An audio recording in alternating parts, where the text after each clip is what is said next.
Imagine living your life after 50 and feeling energized and excited about your future.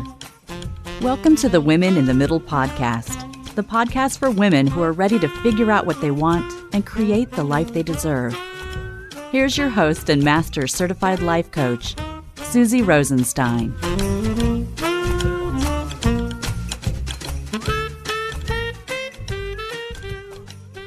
Hey there, today we're talking about one of my all-time favorite coaching tools, and I have a feeling you're going to feel this one in your bones. It's called Envy for Good. Let's go. Welcome back to the Women in the Middle podcast with over 2 million downloads and counting. I'm your host, Susie Rosenstein, your Master Certified Coach, Midlife Life Leadership Mentor, and Certified Zentangle Teacher, and I am so glad that you're here for this one. Really, because today we're talking about an important emotion that gets a terrible reputation. One that most of us were taught to push down, feel ashamed of, and definitely not admit to out loud. I am talking about envy.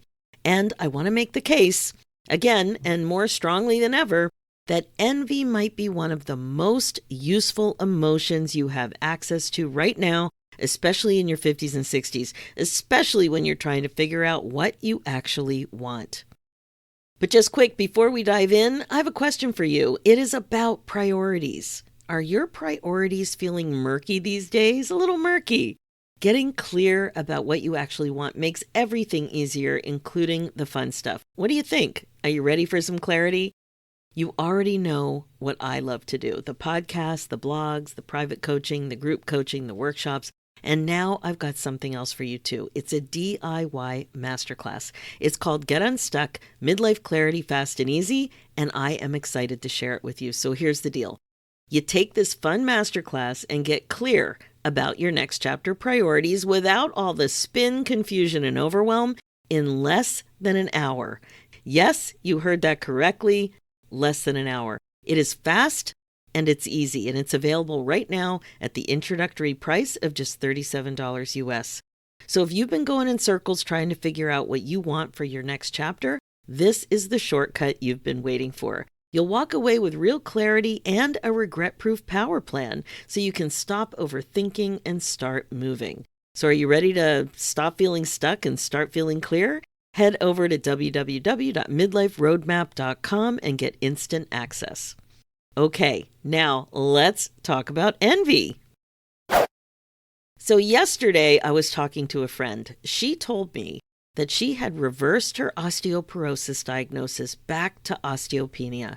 And my first reaction was, wow, I was so happy for her because she worked hard for that result. The nutrition changes, the strength training, she did the research, she found a specialty clinic, she stayed the course. That takes real commitment, and I was really proud of her. But right underneath that happiness, there it was, envy. Because here's the thing, I have my own bone density situation to attend to, and for the past couple of months, I've been spinning in confusion about it.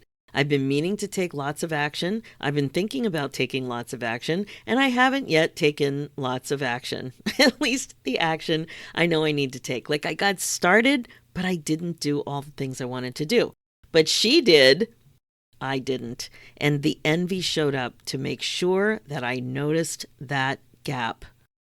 Now, I'm going to come back to what I did with that envy in a few minutes because that's the whole point of today's episode. But first, I want to tell you why I've been talking about this particular emotion since almost the beginning of the podcast. The podcast is going to be 9 years old this summer, 2026.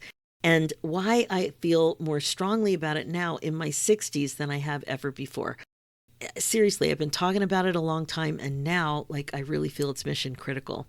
So if you've been listening for a while, you may remember that I first talked about envy way back in episode 139, and then again in episodes 392 and 411. I'll put these links in the show notes. It keeps coming up because it keeps being true. So here's the short version in case you're new here. Envy is the feeling of discontented longing for something somebody else has, like a possession, an experience, a situation, a quality. It's not the same as jealousy, which tends to carry more hostility and fear. Envy is simpler than that. It's just, I want what they have, right? I want what they have. And here's what most people do with that feeling. They squish it down. They feel embarrassed by it. They tell themselves it's petty or ungrateful or unbecoming.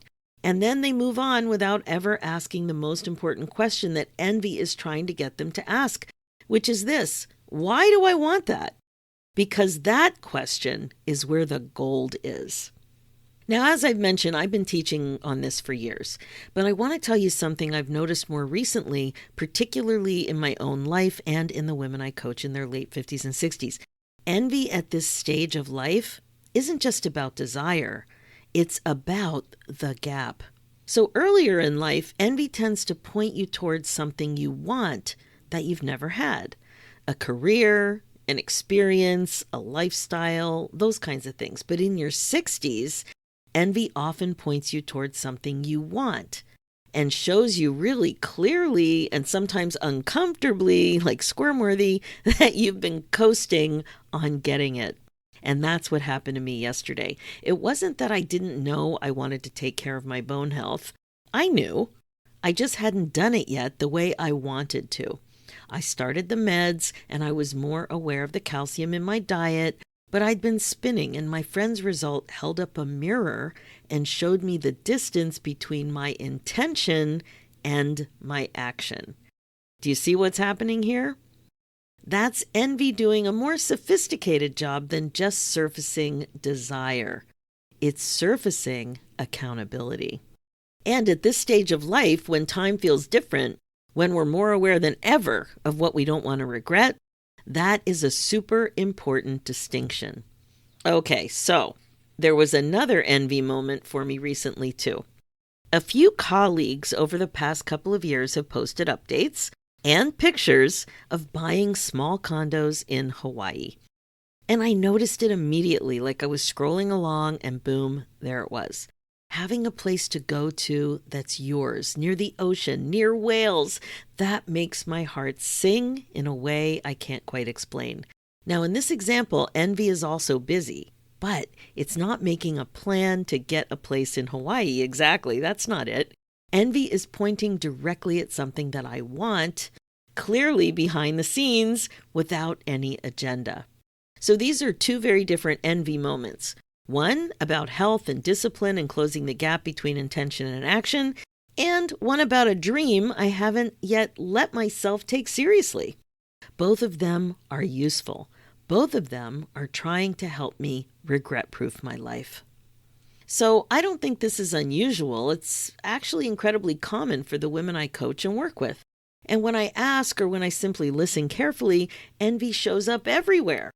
And it's almost always a surprise to the woman who's feeling it because she hasn't been letting herself pay attention to it. Can you relate to that? Here's what it tends to look like. A friend who always has time and flexibility, like to visit someone in the hospital, to show up when somebody needs her, to say yes when it matters. And you notice that you want that kind of wiggle room and flexibility in your life. Or a friend who has a real discipline around her health goals. She says no to things that don't serve her body. She protects her workout like it's a meeting she won't cancel. And you notice that you want that kind of commitment to yourself too. Maybe it's a friend who books trips with other friends, with family, sometimes alone. She just does it. She doesn't wait until everything lines up perfectly, and you notice that you want to stop waiting. Or maybe it's a friend who has close friendships, the kind where you confide the real stuff, where someone notices when you're struggling, where you don't have to perform, and you notice that you want that kind of connection too. Or maybe it's a friend who goes away for a chunk of time in the winter, somewhere warmer or somewhere cooler, depending on where you live. And you notice that you want to stop just enduring the season that you're in. Maybe it's a person you know who built a business around something they love, in a beautiful place or connected to a hobby or both. And you notice that you want work that feels like that too. Now, none of these examples are super unrealistic. They're actually pretty common things that are important to many of us.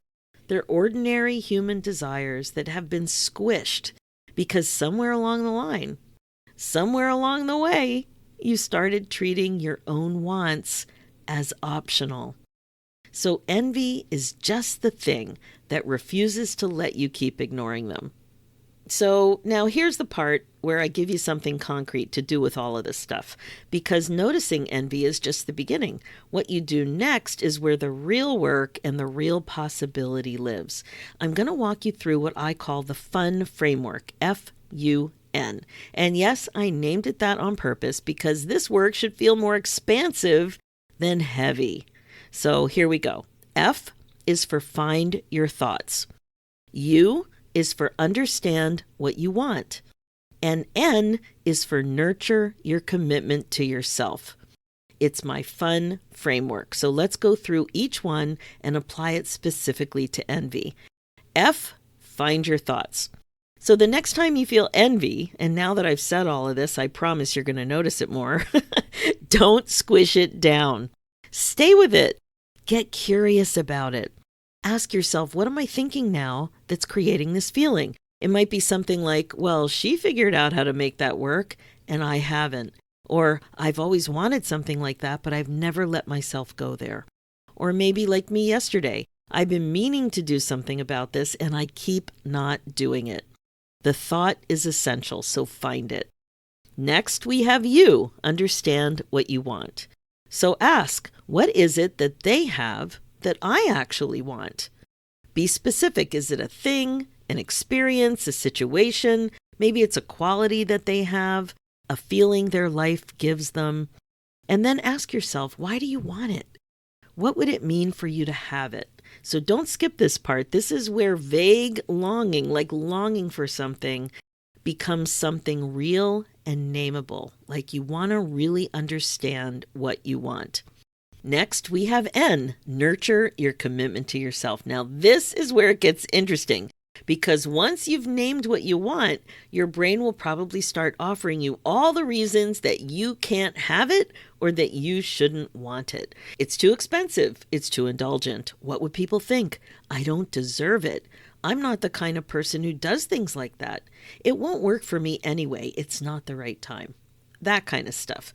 Notice those thoughts. Write them down if you can, because those are exactly the thoughts that have been keeping you stuck, and they deserve to be examined, not just obeyed automatically. And then, this is really important, I want you to separate your what from your how. Say what you want out loud in your own heart and mind before you figure out a single detail of how to make it happen. Just get used to it. Let it exist. Own what you want. I have a whole episode on this, episode 406, What First, Then How, Midlife Clarity Hack to Get Unstuck. And of course, I'll link that in the show notes as well. But the short version of this is that most of us try to figure out the how we're going to do it, before we've even committed to the what it is that we want. And that backwards order is exactly what keeps the dream from ever seeing the light of day, from ever getting off the ground. So say what you want first, then the how comes later.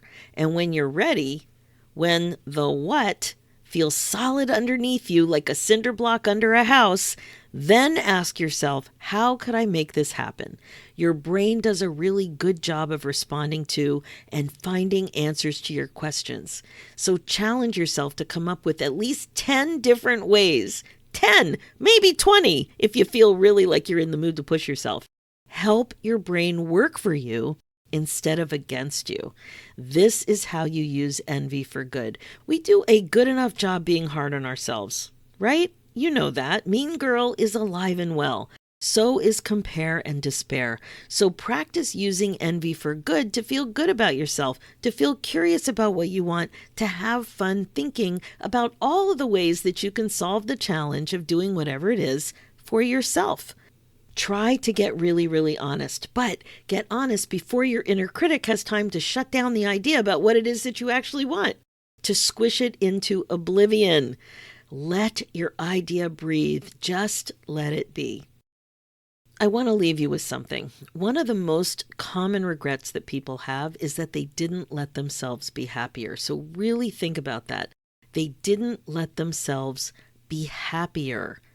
When I first learned this, I felt like crying. I felt so sad. The regret they had wasn't that they didn't accomplish more or that they didn't work harder. It was that they didn't allow themselves to be happier. They didn't let themselves be happier doing the things they knew they wanted to do. And I think about that a lot because the women I work with aren't exactly unhappy. They're capable, they're accomplished, their lives look fine from the outside. But they've been editing their own desires for so long that they've lost touch with what they actually want. And they may not even know they've been doing this. It's been kind of quiet behind the scenes. Kind of like when you do all the things you do around the house, so much of what you do to keep your house and everyone in it running smoothly is quiet and behind the scenes. Envy is your early warning system. It's the thing that shows up. It's unplanned. Sometimes it's inconvenient. It says, hey, pay attention, my friend. This matters to you. Don't keep walking past it. The osteoporosis conversation, the Hawaii condos, the friend who always shows up, the woman who finally booked the trip. These aren't small things. They're clues, and you owe it to yourself to follow them. All right, that's what I have for you. That is envy for good. So the next time you feel a little pang of envy, don't rush past it. Don't be embarrassed by it. Stay with it. Get curious and ask yourself what it's trying to tell you, because it's not trying to make you feel bad. It's trying to help you be happy. And if today's episode stirred something up for you, like if you notice some desire you've been ignoring, or if you recognized yourself in one of those examples, I'd love to help you take that further. I offer something called a next chapter direction session. It's a focused conversation where we take a real look at what's actually going on in your life, what you may not be seeing, and what needs to change so that you can start moving forward with more clarity and intention. You can book yours at www.talktosusie.com. And if you're ready to do some of this work on your own first, the Get Unstuck Midlife Clarity Fast and Easy Masterclass is waiting for you at www.midliferoadmap.com. Less than an hour, and you'll walk away with a real plan. Thanks so much for being here today. It genuinely means a lot that you spend your time with me in your ear. I hear the best stories about what you're doing when you're listening to the show. Walking through a jungle, walking on a beach, driving the car. I love to hear all of it. For show notes and links, head to www.susierosenstein.com and look for episode 463. And don't forget to check out the Women in the Middle Entrepreneurs podcast as well. It's my other show. And it's all about the reality of running a business as a midlife woman. It's everywhere you listen to your podcasts.